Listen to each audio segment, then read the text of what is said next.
In this video, we're going to be covering how to play barred chords. It's a pretty essential part of playing guitar. Every guitar player should learn how to play them, whether you're just playing acoustic, and especially if you're playing electric, you're going to want to know how to play them. Bar chords are basically what we're going to be doing is we're going to be taking four open form chords that you already know, and we're going to be barring them on the frets on the guitar. The four different chords we're going to be using is E, E minor, A, and A minor. Pretty much there are different chords on the guitar like an A flat minor or maybe an E flat or maybe a C sharp that you can't really play without barring them. And the good thing about barring is you can actually hit every single chord on the guitar by barring it using one of those formations. Now what I'm going to do is I'm going to show you how to go from the open E note all the way up to the E note on the A string, which is on the 7th fret.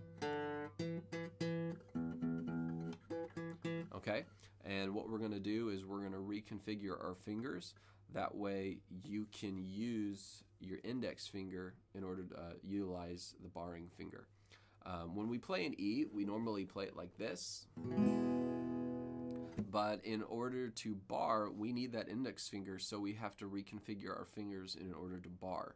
So what we're going to do is we're going to take our middle finger and we're going to stick it on the 1st fret on the 3rd string. We're going to take our ring finger, put it on the 2nd fret on the 5th string, and then our pinky finger is going to go on the 2nd fret 4th string. We're going to clamp it down, and this should actually give us an E. Okay? Instead of an E like this, just move some stuff around. It looks like this. Just a normal E. What we're going to do is we're going to bar on the 1st fret, and as we bar on the 1st fret, we're actually making an F chord. We're actually playing the F note on the E string, but because we're playing an E formation, we're actually going to make an F chord. So it's going to sound like this. And make sure everything's clenched really tight here on your left hand. Make sure you're squeezing down on the neck. You want to prevent any buzzing as you're going across with either your finger or a pick.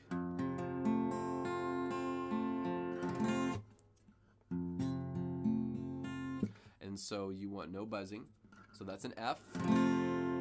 Now if you look at your alphabet scale, your chromatic alphabet, the next note that's on the scale after an F is an F sharp. So as I'm barred here, I'm playing an F, but if I go up a step, now I'm playing an F sharp chord, not just the note, because I'm barring an E. After that, it's a G.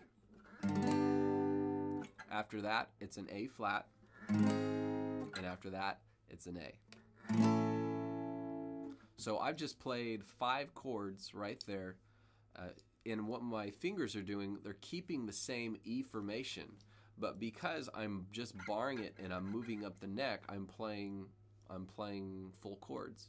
So we have an E, F, F sharp, G, A flat, A. That's simple. I didn't move my fingers a whole lot around. All I'm doing is I'm barring it on a different fret using the E formation, and I hit all those major notes. So I just hit E, F, F sharp, G, A flat, A. Now I can do the same thing doing an E minor formation. Here's an E major like we just learned how to play using kind of a different fingering. If I raise up my middle finger, now I'm hitting an E minor. Now just like I moved up the neck of the guitar and I played a different chord every time, I'm going to do the same thing, but I'm going to do it in the minor form of the chord. So we have an E minor, we have an F minor, a F sharp minor, a G minor, an A flat minor, and an A minor. So that was really easy, using an E formation and an E minor formation. Now you can even continue to go up the neck of the guitar, but if you've noticed, the space of the frets gets thinner and thinner and your fingers actually get more squished. which is why I'm going to show you the next part of barred chords, and that's going to A formation and A minor formation. If you notice, I always stopped at A. Now I'm going to go to A here, and I'm going to bar an A on the first fret, and it's going to be a B flat. Then I move up the scale to where my finger is barring the second fret. This is a B. If you look on your alphabet, the next one's C, C sharp, D, E flat, and then we're back all the way back at E.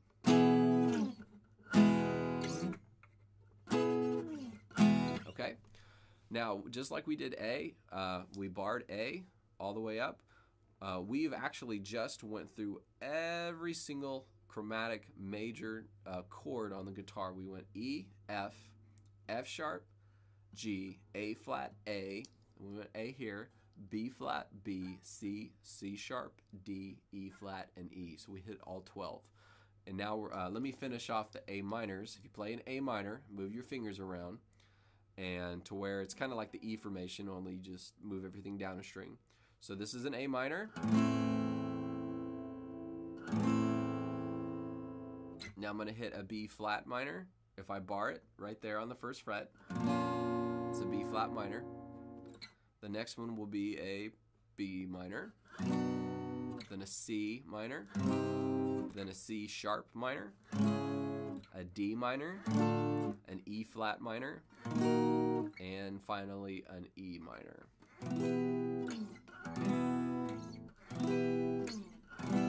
So that is all the chords, majors and minors.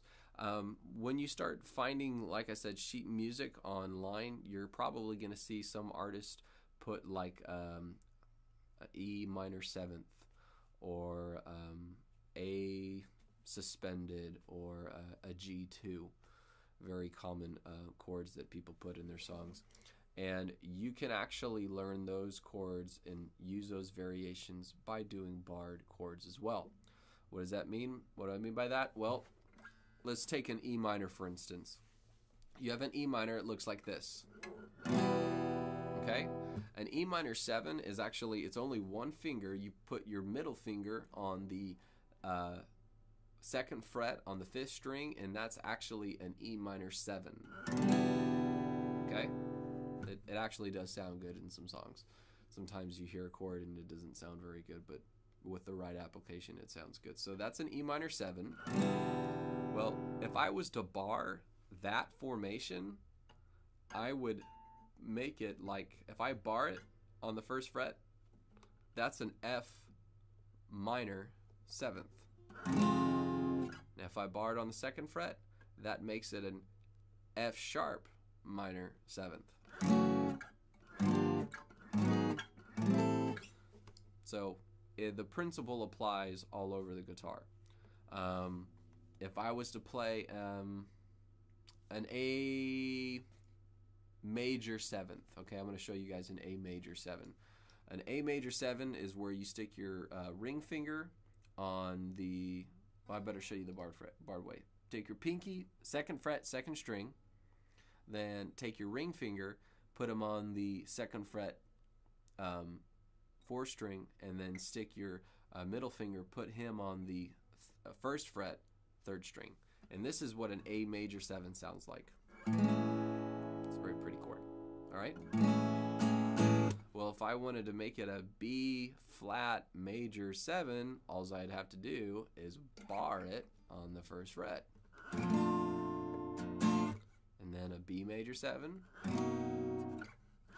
C major 7, C sharp major 7. So you can see how using bar chords, or learning the concept of barring chords, can be really beneficial when you're trying to find a chord that maybe you see online that you're like, man, that has a bunch of major, minor, diminished 7th, seconds. There's all these different variations. Well, I recommend just learn and memorize the base chords that I just showed you, the 12 majors and the 12 minors, and then work from there, and you'll be going just fine. So learn all those, study how we did them, and memorize them, so that way whenever you see a chord whether it have a number or a letter at the end of it, you will be able to find the bass version of that chord and usually work from there. So thanks for watching the video, and get to work.